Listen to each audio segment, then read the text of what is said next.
Good morning, नमस्कार, good evening. आजच्या तासिकेमध्ये महत्त्वाचा भाग अभ्यासणारे मित्रांनो तो म्हणजे article. Article means what, how to uses आणि कशा प्रकारचा उपयोग केला जातो हा महत्त्वाचा टॉपिक आहे. तर बघा मित्रांनो, आर्टिकल्स एकूण किती प्रकारचे आहेत आणि परीक्षेमध्ये आपल्याला आर्टिकल्स या टॉपिकवर बऱ्याच प्रमाणामध्ये प्रश्न आलेले आहेत आणि भविष्यामध्ये येऊ शकतात. ठीक आहे, तर बघा या ठिकाणी आपल्याला हे कळलं पाहिजे, uses of indefinite articles a an. लक्ष द्या, आपल्याला दोन गोष्टी क्लिअर झाल्या पाहिजे, इनडेफिनिट आर्टिकल आणि डेफिनिट आर्टिकल.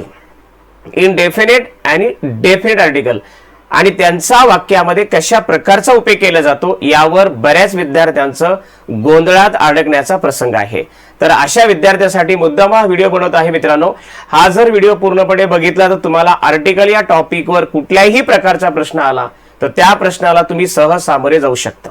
ठीक आहे, चला तर बघा मित्रांनो, आता आम्हाला uses of indefinite article a an यांचा उपयोग कुठे आणि कशा प्रकारे केला जातो यावर आम्हाला चर्चा करायची आहे. त्या अनुषंगाने आपल्याला हा व्हिडिओ पूर्णपणे बघावा लागेल. ठीक आहे, तर सुरुवात करूया. डेफिनेट आणि इनडेफिनेट मध्ये आजच्या या लेक्चर मध्ये तुम्हाला मी अ आणि एन चा उपयोग कशा प्रकारे केला जातो त्यावर कशा प्रकारचे प्रश्न येतात हे तुम्हाला कळणं गरजेचं आहे. ठीक आहे, चला तर बघा मित्रांनो, प्रथम अ व एन चा अर्थ मित्रांनो एक असा होतो. लक्षात ठेवा, कधी कधी मुळामध्ये यांचे अर्थ कसे असतात हे सुद्धा कळणं गरजेचं आहे. त्यानंतर आपल्याला त्यावर कशाही प्रकारचा प्रश्न येऊ द्या, तुम्ही सहजपणे त्यामध्ये जिंकू शकता. ठीक आहे, तर या ठिकाणी आता पहिला मुद्दा क्लिअर झाला की एक असा होतो, तसेच यांचा वापर एकवचनी सामान्य नामासोबतच होतो. लक्ष द्या, सिंग्युलर कॉमन नाउन यांच्यासोबत होतोय. सामान्य नाम काउंटेबल असावे लागते.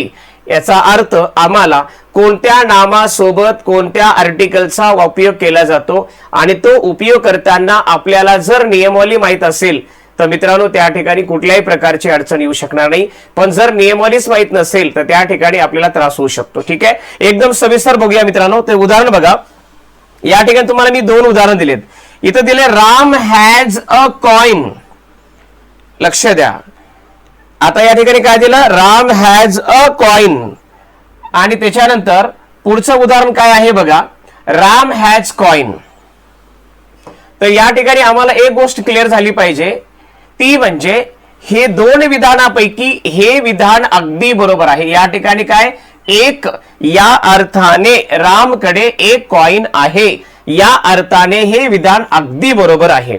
तर त्याच्याबद्दल खाली जे उदाहरण दिलेलं आहे ते उदाहरण मित्रांनो रॉंग आहे. कशामुळे बघा, या ठिकाणी राम हॅज कॉइन फक्त लिहिलेलं आहे. आपण नियम दिलेला आहे की प्रत्येक ठिकाणी अ आणि एनचा अर्थ एक असा उपयोगाच्या माध्यमातून, एक या अर्थाने अशा उपयोगाच्या माध्यमातून त्याचा वाक्यामध्ये असा उपयोग केला जातो. म्हणून या दोन विधानापैकी एक विधान अगदी बरोबर आहे, ते म्हणजे लक्ष द्या, राम हॅज अ कॉइन. ठीक आहे मित्रांनो, चला आता दुसरा मुद्दा लक्षात ठेवा. आम्हाला हा पण फरक कळला पाहिजे मित्रांनो की अ आणि एनच्या वापरातील फरक काय आहे. लक्ष द्या, अ व एनच्या वापरातील फरक हे सुद्धा आम्हाला कळणं गरजेचं आहे की नेमकं आपण अ कुठे वापरायला पाहिजे आणि एन कुठे वापरायला पाहिजे. जर आपल्याला या दोन्ही गोष्टीची माहिती नसेल तर या ठिकाणी आपल्याला तो प्रश्न कठीण जाऊ शकतो आणि तो कठीण प्रश्न जाऊ नये या उद्देशाने आपण सुटसुटीत आणि शॉर्टकट ट्रिक्स दिलेल्या आहेत, या पूर्णपणे बघा मित्रांनो. ठीक आहे, आता इथं बघा नियम काय आहे. एखाद्या शब्दाची सुरुवात जर व्यंजनाच्या उच्चाराने होत असेल तर अशा एकवचनी मोजता येणाऱ्या नामापूर्वी अ लागते. लक्षात ठेवा, जर ज्यांच्या जोडीला तुम्ही, ज्या नामाच्या जोडीला तुम्ही आर्टिकलचा उपयोग करत आहात त्या वाक्यामध्ये जर त्याचा उच्चार करताना जर व्यंजनासारखा होत असेल तर त्या ठिकाणी मित्रांनो आपल्याला अ हे आर्टिकल वापरणे आवश्यक आहे. कारण आपल्याला जर नियमावली माहित नसेल तर त्या ठिकाणी आपल्याला आर्टिकल वापरताना मात्र त्रास होऊ शकतो. ठीक आहे, चला त्यानंतर आता खाली तुम्हाला दिलेल्या नियमाप्रमाणे काही उदाहरणं दिलेली आहेत मित्रांनो. बघा उदाहरण काय आहे, या ठिकाणी तुम्हाला सांगितलं ज्याचा उच्चार व्यंजनासारखा होतो. बघा या ठिकाणी a girl, a boy, a table, a pen यांचा उच्चार व्यंजनासारखा आहे आणि म्हणून या ठिकाणी अ चा वापर केला जातो. लक्षात घ्या, पहिली स्टेप आहे अ आणि एन चा उपयोग कसा केला जातो या महत्वाच्या व्हिडिओमध्ये आपण अभ्यासत आहोत. तर मित्रांनो, एक या अर्थाने मोजताना जेव्हा एक असं मोजतो त्यावेळेस तिथे अ किंवा एन चा वापर करावा. पण अ चा उपयोग कुठे करावा आणि एन चा कुठे उपयोग करावा, तर मुद्दा लक्षात घ्या, ज्यांचा उच्चार हा व्यंजनासारखा होतो तिथे अ वापरावे आणि ज्यांचा स्वरासारखा होतो तिथे मात्र एन वापरावे. हा महत्वाचा नियम या ठिकाणी आहे. ठीक आहे, चला आता पुढचा जो नियम आहे मित्रांनो, पुढचा नियम बघा काय आहे.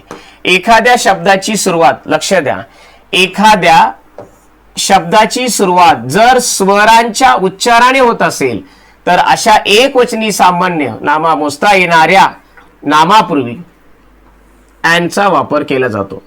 बघा आता या ठिकाणी बघा, फॉर एक्झाम्पल ॲन ऍपल, या ठिकाणी कशाचा उच्चार आहे, स्वरांचा आहे. ठीक आहे, त्यानंतर बघा an honest girl, an eggs. ठीक आहे, या ठिकाणी या नामाचा उच्चार जर बघितला आपण तर त्या ठिकाणी मित्रांनो स्वरासारखा झालेला आहे, स्वराने झालेला आहे.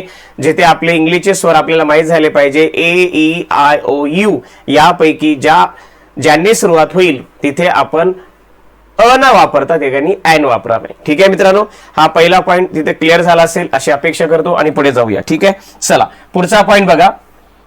आता या ठिकाणी पुढचा जो पॉइंट आहे तो खूप महत्वाचा आहे.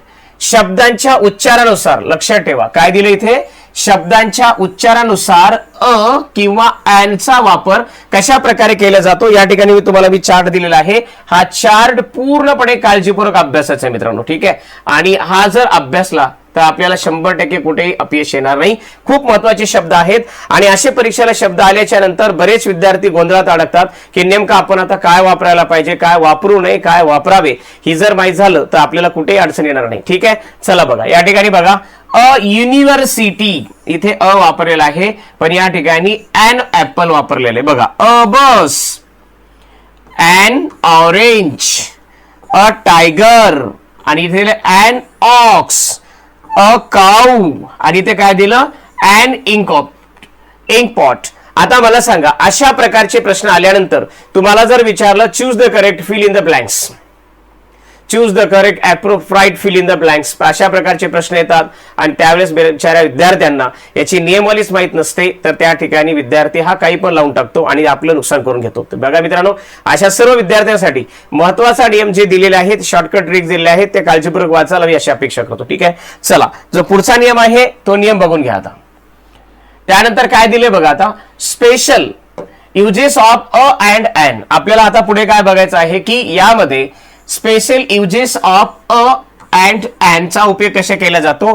पहिला नियम बघा, अ व एन चा वापर एखाद्या प्रॉपर नाउनचा वापर कॉमन नाउन म्हणून करण्यासाठी होतो. जसं की उदाहरणार्थ फॉर एक्झाम्पल बघा, you think you are a Ranbir Kapoor, लक्षात ठेवा. किंवा I found a Aamir Khan in your acting, किंवा Mumbai is the London of India. आता जसे आपण एकमेकाची उपाय देत असतो, ठीक आहे ना, तसे या ठिकाणी आपला माहिती झालं, you think you are a Ranbir Kapoor, किंवा I found Aamir Khan in your acting.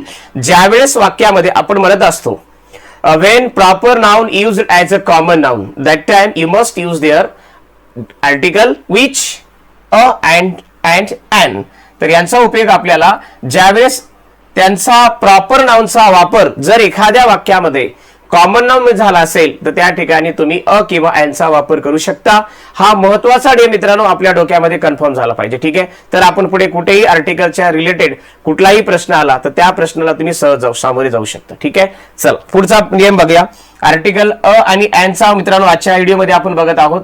त्यानंतर अजून कुठे कुठे केला जातो मित्रांनो बघा, किंमत यानी प्राइस. लक्षात घ्या, किंमत यानी प्राइस, गती यानी स्पीड दर्शविणाऱ्या रचनेमध्ये प्रति या अर्थाने सुद्धा अ किंवा एनचा वापर होतो. हा महत्वाचा नियम मित्रांनो, खूप महत्वाचा नियम आहे की प्रति या अर्थाने सुद्धा त्या ठिकाणी काय वापरायचं असा प्रश्न पडणाऱ्या विद्यार्थ्यांसाठी हा महत्वाचा नियम आहे. आणि हा जर नियम तुम्ही डोक्यामध्ये कायमचा बसवला तर आय थिंक तुम्हाला कुठेही प्रकारचा अडचण येऊ शकणार नाही. ठीक, एकदम साध्या भाषेमध्ये बघा मित्रांनो, प्रति या अर्थाने अ किंवा एनचा वापर करावा. फॉर एक्झाम्पल बघा, a sport bike can run at 350 kilometres and hours.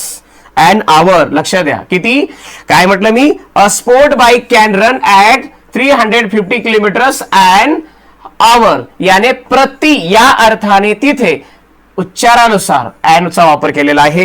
त्याच्यानंतर बघा, nowadays the cost of potatoes is ₹97 a kilo. A kilo. बघा मित्रांनो, अशा प्रकारचे विधान जर परीक्षेला आले तर त्या ठिकाणी तुम्हाला हा नियम परफेक्ट डोक्यात बसलेला असेल आणि त्या माध्यमातून तुमची कुठलीही रिकामी जागा भरा, ज्याला आपण फिल इन द ब्लँक्स म्हणतो, अशा ठिकाणी कुठेही अडचण येऊ शकणार नाहीये. पण तुम्हाला हा नियम येणं गरजेचं आहे. ठीक आहे, चला त्यानंतर बघा अजून कोणत्या ठिकाणी आपला अ आणि एनचा वापर केला जातो. महत्वाचा नियम बघा पुढे. बघा, एक्सक्लेमेटरी सेंटेन्स मध्ये सुद्धा ऍडजेक्टिव्ह पूर्वी आणि किंवा एनचा वापर होतो. फॉर एक्झाम्पल बघा, व्हॉट अ मॅन. आता बघा या ठिकाणी काय दिलं, मतलब व्हॉट अ ग्रेट मॅन और व्हॉट अ स्ट्रेंज मॅन. आता या ठिकाणी आपण अ चा वापर केलेला आहे, साहजिक आहे उद्गारवाचक भूमिकेमध्ये. त्यानंतर बघा पुढचा जो भाग आहे, काही फ्रेजेस मध्ये लक्षात ठेवा, काही ज्या फ्रेजेस इंग्लिश मध्ये असतात त्या फ्रेजेस मध्ये देखील अ किंवा एनचा वापर होतो. हा सुद्धा महत्वाचा नियम आहे. आणि अशा फ्रेजेस आपल्याला जर माहित झाल्या तर 100% आपल्याला एरर डिटेक्शन सारखे जे प्रश्न येतात वेगवेगळ्या आयबीपीएस पॅटर्न नुसार जर बघितलं तर आपल्याला माहिती आहे स्पॉटिंग एरर याने एरर डिटेक्शन, अशा प्रकारचे प्रश्नाची उत्तरं गिरवताना आपल्याला जर हा नियम परफेक्ट असेल तर मला वाटतं कुठेही अडचण येऊ शकणार नाही. ठीक आहे, जसं की फॉर एक्झाम्पल बघा, a cup of tea in a hurry. लक्ष द्या. ठीक आहे, या ठिकाणी आपल्याला फ्रेजेसचा सुद्धा वापर केला जातो. त्यानंतर बघा महत्वाचे काही शब्द आहेत मित्रांनो, जसं की डझन असेल, 100 असेल, मिलियन असेल, बिलियन असेल, एक्सेट्रा. यांच्या पूर्वी मित्रांनो फक्त अचाच वापर होतो. हा महत्वाचा नियम आहे, कारण परीक्षेमध्ये जर समजा डझन हा शब्द आला असेल किंवा 100 हा शब्द आलेला असेल किंवा मिलियन हा शब्द आलेला असेल किंवा बिलियन हा शब्द आलेला असेल तर लक्षात ठेवा अशा शब्दांच्या पूर्वी फक्त अ चा वापर केला जातो. ही जर माहिती आपल्या डोक्यामध्ये कन्फर्म असेल तर परीक्षेला कुठल्याही प्रकारचं एक्झाम्पल येऊ शकतं, पण त्या एक्झाम्पलला आपल्याला जर आपलंसं करायचं असेल तर त्या ठिकाणी तुम्हाला हा महत्वाचा नियम येणं गरजेचं आहे मित्रांनो. ठीक आहे, बघा जसं की फॉर एक्झाम्पल आता या ठिकाणी दिले अ, याने 100 प्लेयर्स विल बी सिलेक्टेड. बघा किती, 100 अ, किंवा 1000 lecturers are working on the project. बघा या ठिकाणी सुद्धा अ वापरलेला आहे, या ठिकाणी सुद्धा अ वापरलेला आहे. हे शब्द जर आपल्या डोक्यामध्ये कन्फर्म झाले तर 100% तुम्हाला त्या ठिकाणी कुठल्याही प्रकारचा प्रश्न आला तर तुम्ही सहज त्याला हँडल करू शकता. अजून एक उदाहरण आहे मित्रांनो, बघा इथे मी दिले, there were a million soldiers. बघा there were a million soldiers, यामध्ये सुद्धा त्या ठिकाणी अ चा वापर केलेला आहे. आणि अशा प्रकारचे वापर करत असताना जर कॉन्फिडेंटली नियम माहित असतील तर तुम्हाला त्या ठिकाणी कुठल्याही प्रकारची अडचण येऊ शकणार नाही. पण जर आपल्याकडे नियम नसेल तर मित्रांनो त्या ठिकाणी गिरवताना मात्र कन्फ्युजन होऊ शकतं. ठीक आहे, तर टाळण्यासाठी आपल्याला नियम आहे. त्यानंतर पुढचा जो नियम आहे बघा मित्रांनो, पुढचा नियम काय आहे, वस्तू असतील, लक्ष द्या, व्यक्ती असेल, प्राणी असेल, काय म्हटलं मी, वस्तू असेल, व्यक्ती असेल किंवा प्राणी असतील, यांच्यातून एक या अर्थाने उल्लेख करताना यांचे प्रतिनिधित्व करणाऱ्या नामापूर्वी सुद्धा अ चाच वापर होतो. हा सुद्धा महत्वाचा नियम आहे आणि हा नियम सुद्धा तुमच्यासाठी खूप महत्वाचा ठरणार आहे. ठीक आहे, बघा मित्रांनो, प्रत्येक रूल हा नियम आहे हे जर डोक्यात परफेक्ट असेल, उदाहरणं बदलत राहतील पण नियम कधीच बदलत नसतो, नियम मात्र परफेक्ट येणं गरजेचं आहे. ठीक आहे, जसं की फॉर एक्झाम्पल बघा, अ बफेलो इज युजफुल ॲनिमल. प्राण्यामध्ये एक असा प्राणी आहे जो उपयुक्त आहे. ठीक आहे, आता आपल्याला या ठिकाणी आपल्याला याची उदाहरणं बघितलेली आहेत तेव्हा आपल्याला कळेल. त्यानंतर बघा काय दिले या ठिकाणी, बघा अ स्टुडंट्स, लक्ष द्या, अ स्टुडंट्स मस्ट बी ओबिडियंट. जसं की हिअर, लक्ष द्या, here a buffalo, a student mean any buffalo and any students. या ठिकाणी या जर महेश असेल, मुलगा असेल, विद्यार्थी असतील, यांचा उल्लेख एक म्हणून नाहीये, अनेकाबरोबर त्यांची भूमिका मांडलेली आहे. जसं की मी काय म्हटलं, मीन एनी बफेलो म्हणजे कोणत्याही प्रकारची म्हैस असू शकते, एनी स्टुडंट कुठल्या प्रकारचा असू शकतो, आपल्याला ते नियम येणं गरजेचे आहेत, या म्हणून वापर केलेला. ठीक आहे मित्रांनो, तर बघा आजच्या तासिकेमध्ये आपण how to use a and an याचा वापर केलेला आहे. पुढच्या व्हिडिओमध्ये मित्रांनो पाहायला विसरू नका डेफिनेट आर्टिकल काय असतं. आजच्या भागामध्ये how to use a and the, how to use a and यांचा आपण उपयोग बघितलेला आहे. 100% तुम्हाला या व्हिडिओचा पूर्णपणे फायदा होईल. म्हणून लाईक सबस्क्राईब करायला विसरू नका. असे व्हिडिओ तुमच्यासाठी मी नेहमी बनवत राहील, जिथे मुलांना इंग्लिशमध्ये ज्या ज्या टॉपिकला अडचण आहे असे टॉपिक 100% तुमच्यासाठी तयार करतील. 100% तुम्हाला आयुष्यामध्ये एक जे आयोगाच्या प्रश्न पद्धतीला 100% साथ देतील. ठीक आहे, तर आजच्या भागामध्ये आपण इथे थांबूया. Today stop here, we continue next lecture. Definite article the.